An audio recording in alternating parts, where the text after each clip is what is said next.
माता महाकाली के भयानक क्रोध से कौन अनजान है।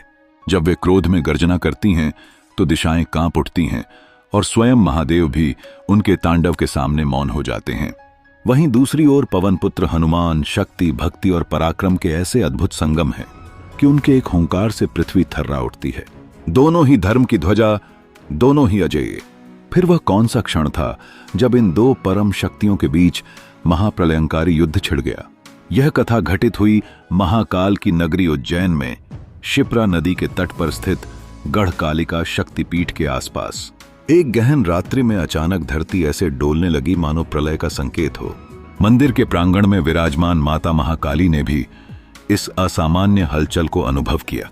उन्हें अपनी शक्तिपीठ की सीमाओं में किसी अत्यंत प्रचंड दिव्य ऊर्जा के प्रवेश का आभास हुआ। उनका क्रोध भड़क उठा। विकराल रूप धारण कर वे गर्जना करने लगी। शिव शक्ति के इस क्षेत्र में बिना अनुमति प्रवेश करने वाला कौन है? आज उसका अंत निश्चित है।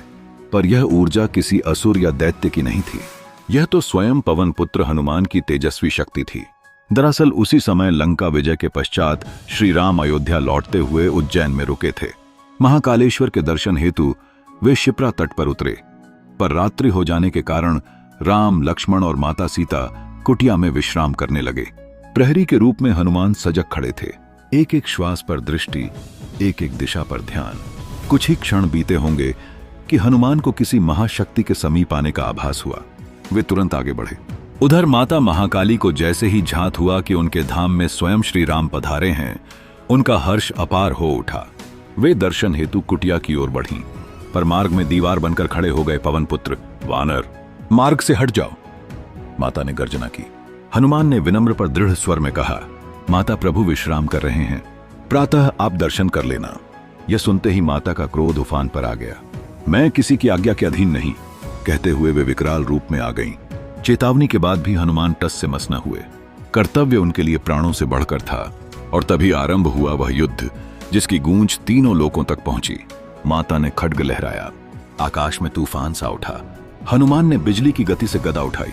खड्ग और गदा के टकराते ही ऐसा विस्फोट हुआ मानो प्रलय ने द्वार खोल दिया हो। शिप्रा का जल उछल पड़ा, वृक्ष झुक गए, दिशाएं कांप उठीं। माता ने दिव्य धनुष प्रकट कर पन्नागास्त्र छोड़ा। अस्त्र उड़ते उड़ते भयानक सर्पों में बदल गया। हनुमान ने मंत्रोच्चार किया और उनकी गदा से दिव्य गरुड़ों का प्राकट्य हुआ। गरुड़ों ने सर्पों को नष्ट कर दिया। यह देख माता के अधरों पर रहस्यमयी मुस्कान खिल उठी। हनुमान ने एक विशाल वृक्ष उखाड़कर फेंका। माता ने तलवार के एक ही वार में उसे भस्म कर दिया और इस बार वे ठहाका मारकर हंस पड़ी।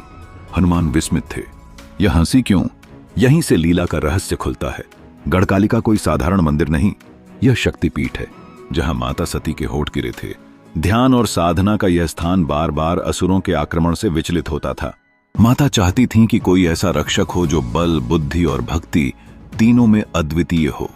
हनुमान की परीक्षा इसी हेतु रची गई थी। पर युद्ध अब और तीव्र हुआ। दोनों ने गर्जना की। तीनों लोग कांप उठे। हनुमान ने पंचमुखी रूप धारण किया। अस्त्रों की वर्षा होने लगी। हनुमान ने सब निष्फल कर दिए।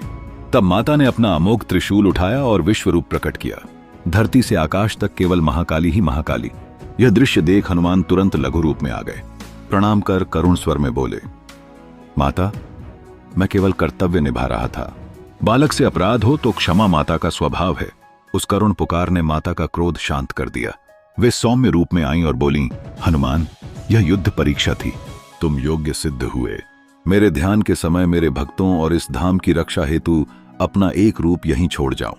हनुमान ने सहर्ष स्वीकार किया। तभी से उज्जैन में उनका एक रूप विराजमान है, गढ़कालिका की रक्षा में अडिग।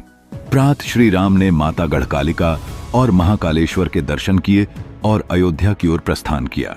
यह रहस्य केवल अंतर्यामी राम और माता सीता ही जानते रहे। और कहते हैं यही कारण है कि अयोध्या में यमदूत भी बिना अनुमति प्रवेश नहीं कर पाते। अगर आपको हमारा यह वीडियो अच्छा लगा तो कृपया लाइक और सब्सक्राइब जरूर करें।